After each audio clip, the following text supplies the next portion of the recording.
Tal y como expresamos en nuestro escrito de calificación, Antonio López, prevaleciéndose de su puesto de gerente en Envicesa, cargo que ostentó desde julio de 2009 hasta el 29 de junio de 2015, buscó y consiguió enriquecerse ilegalmente mediante un proceso ilegal de transmisión de vivienda de protección oficial. ¿Cómo gestó este sistema?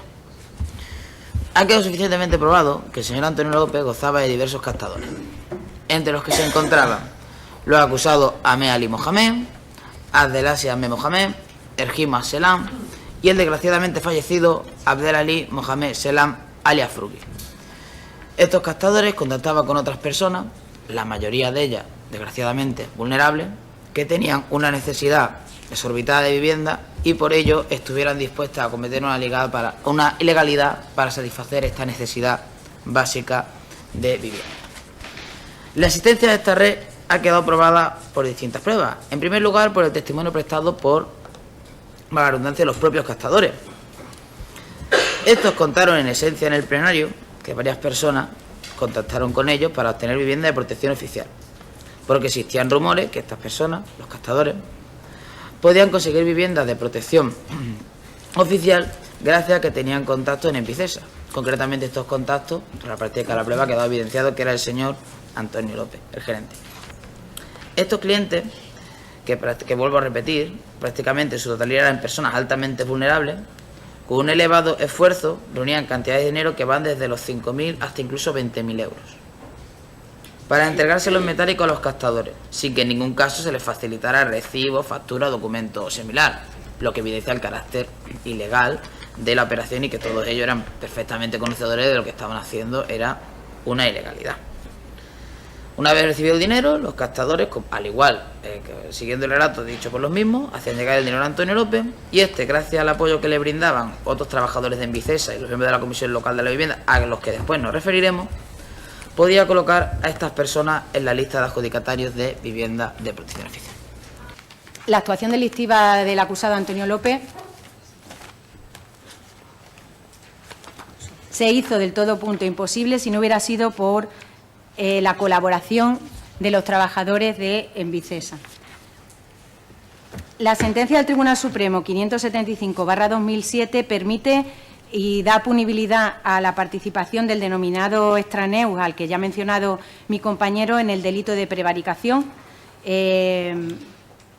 cuando existe una cooperación necesaria en este delito especial, en el hecho de que exista una decisión arbitraria en un asunto administrativo. Y creemos que esta es la conducta cometida por los trabajadores de Envicesa. Por varias cuestiones. En primer término, porque,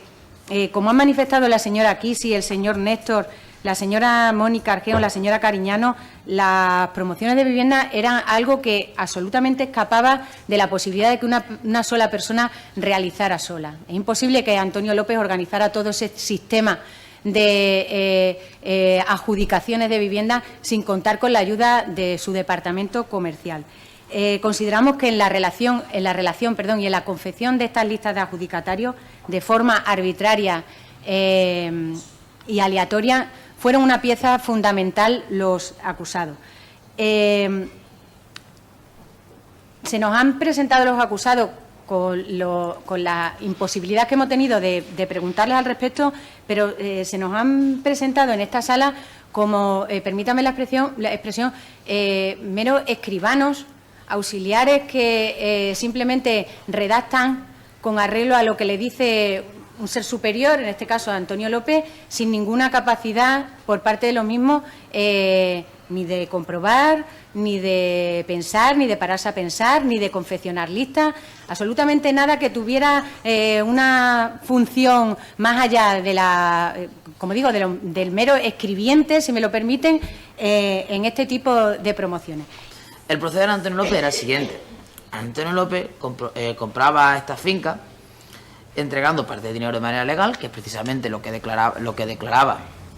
ante Hacienda y ante las propias transacciones ante notario, y otra parte en B, siendo este dinero en B el que procedía precisamente de los clientes que pagaron para adquirir las viviendas de protección oficial, como entiende esta parte, reitera, ya consideramos, partiendo de esa base, que estos hechos lo consideramos probados. A juicio de esta parte, es la única manera de que el señor Antonio López pudiese adquirir estas, vamos a decir, gangas, porque el relato dado por él mismo en esta sala parecía realmente que era simplemente un tío con suerte, que procedía, que tenía diversas oportunidades, que se encontró una señora, una joyería que vendía en una casa, que se encontró otro señor que acababa de recibir una herencia y se la quería quitar de encima, y distintas situaciones que, si bien es cierto que puede ocurrir que una persona tenga suerte una vez, pero que tenga suerte cada vez que adquiera una vivienda cuando ha adquirido más de 4 y más de 5 inmuebles, esta parte entiende que es poco probable, cuanto menos poco probable. Pero no obstante, vamos a suponer que incluso el señor Antonio López es realmente un águila de los negocios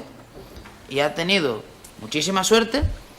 y ha adquirido todas estas fincas por el precio declarado legalmente,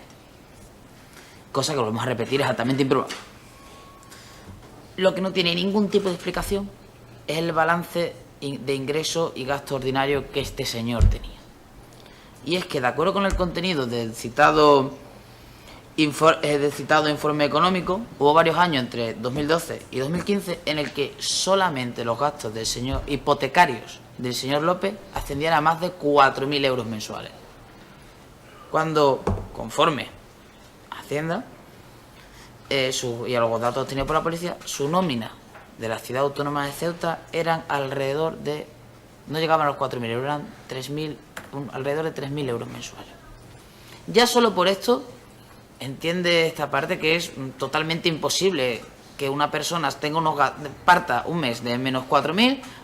ganando 3.000 y pico euros. Ya esta parte lo considera imposible, pero es que no solo eso. Además de ese desequilibrio de gastos fijos, hay que añadir, vamos a ver, los gastos ordinarios que tiene cualquier persona. Gastos de luz, agua o comunidad de los diversos bienes inmuebles que este señor poseía.